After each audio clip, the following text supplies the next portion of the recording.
Romans chapter 13. Everyone must submit to governing authorities, for all authority comes from God, and those in positions of authority have been placed there by God. So anyone who rebels against authority is rebelling against what God has instituted, and they will be punished. For the authorities do not strike fear in people who are doing right, but in those who are doing wrong. Would you like to live without fear of the authorities?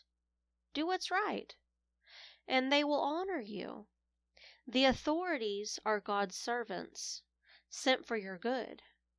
But if you're doing wrong, of course you should be afraid, for they have the power to punish you. They are God's servants, sent for the very purpose of punishing those who do what is wrong. So you must submit to them, not only to avoid punishment, but also to keep a clear conscience. Pay your taxes, too, for these same reasons, for government workers need to be paid. They are serving God in what they do. Give to everyone what you owe them. Pay your taxes and government fees to those who collect them, and give respect and honor to those who are in authority. Owe nothing to anyone, except for your obligation to love one another. If you love your neighbor, you will fulfill the requirements of God's law. For the commandments say, you must not commit adultery, you must not murder, you must not steal, you must not covet. These and other such commandments are summed up in this one commandment: love your neighbor as yourself. Love does no wrong to others, so love fulfills the requirements of God's law.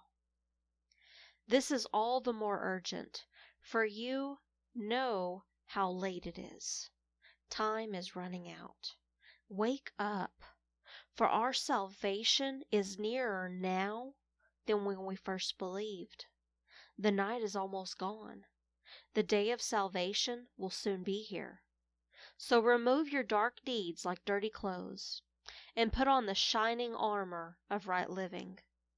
Because we belong to the day, we must live decent lives for all to see. Don't participate in the darkness of wild parties and drunkenness, or in sexual promiscuity and immoral living, or in quarreling and jealousy. Instead, clothe yourselves with the presence of the Lord Jesus Christ. And don't let yourselves think about ways to indulge your evil desires.